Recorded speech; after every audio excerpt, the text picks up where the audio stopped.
Kapitulli 11. Kur ju afruan Jeruzalemit, pranë Betfagës e Betanis, afër malit të ullinjve, Jezui dërgoi 2 prej dishepujve dhe u tha: Shkoni në fshatin përballë, dhe sapo të hyni do të gjeni të lidhur një kërriç mbi të cilin nuk ka hipur ende askush. Zgjidheni dhe silleni. Nëse dikush ju thot ç'po bëni, i thoni: Zoti ka nevojë për të, dhe do t'ju akthej përsëri. Ata shkuan dhe e gjetën kërriçin të lidhur afër një dere përjashta në rrugë dhe e zgjidhën. Disa njerëz që po rrinin aty u thanë: Përse po e zgjidhni kërriçin?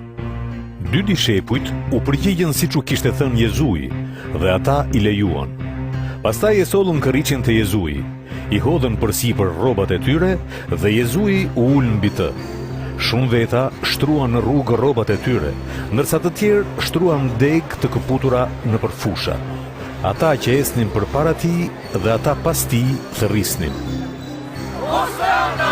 Bekuar qoftë ai që vjen në emër të Zotit. Bekuar qoftë mbretëria që vjen, mbretëria e Davidit, atit ton. Hosana në qiellin.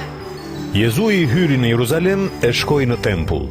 Ai vështroi gjithçka rreth e rrotull dhe meqense tashmë ishte vonë, doli për të shkuar në Betani bashkë me të 12-tët. Të nesërmen, pasi u kthye nga Betania, Jezuin e mori Uria. Nga larg pa një fik që kishte gjethe dhe shkoi të shihte nëse do të gjente ndonjë fryt. Kur ju afrua, nuk gjeti asgjë përveç gjetheve, se nuk ishte koha e figjve. Atëherë i tha fikut: Mos ngrënd njeri kur fryt prej teje. Dhe dishepujt e dëgjuan. Kur arritën në Jeruzalem, Jezui hyri në tempull dhe nisi të dëbonte ata që shisnin e blinin aty. Pastaj përmbysi tryezat e këmbyesve të parave dhe tryezat e tregtarëve të pëllumbave, dhe s'lejonte njeri të mbartte sende nëpër tempull. Jezui i mësonte dhe u thoshte: A nuk thot shkrimi i shenjtë, shtëpia ime do të quhet shtëpi lutjeje për të gjitha kombet? Por ju e keni bërë shpellë kusarësh. Kryepriftërinjtë dhe skripët dëgjuan për këtë dhe kërkonin se si ta vrisnin. Në të vërtetë kishin frikë, sepse tërë turma mahnitej me mësimin e tij. Kur ra muzgu, ata dolën nga qyteti. Në mëngjes, ndërsa po kalonin andej, pan fikun të tharë deri në rrënjë. Pietri u kujtua dhe i tha Jezuit: Mësues, shiko, fiku që mallkove është tharë. Jezui u tha: Kini besim në Perëndin.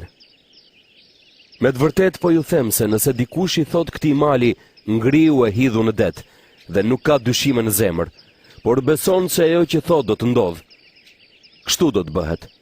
Prandaj po ju them se çfarëdo që të kërkoni në lutje, besoni se do ta merrni, dhe kështu do të bëhet. Dhe kur ngriheni për të lutur, nëse keni diçka kundër dikujt, faleni atë, që edhe ati juaj që është në qiell t'ju afal pa udhësitë tuaja. Kur erdhën përsëri në Jeruzalem, Jezui po ecte në tempull dhe kryepriftërinjtë, skribët e pleqt ju afruan dhe i thanë: Me që autoritet i bën këto gjëra? Kush ta ka dhënë këtë autoritet që të bësh këto gjëra? Jezui u tha: Unë do t'ju bëj vetëm një pyetje. Përgjigjmuni dhe do t'ju tregoj me që autoritet i bëj këto gjëra. Pagëzimi i gjonit vinte prej qiellit apo prej njerëzve? Përgjigjmuni. Atëherë ata i thanë njëri tjetrit: Po të themi prej qiellit, do të na thotë, përse nuk i besuat atij? Po sikur të themi prej njerëzve? Por kishin frikë nga turma, se të gjithë e mbanin gjonin për profet të vërtet. Prandaj i thanë Jezuit: Nuk e dim. Dhe Jezui u tha: As unë nuk ju them se me që autoriteti bëj këto gjëra.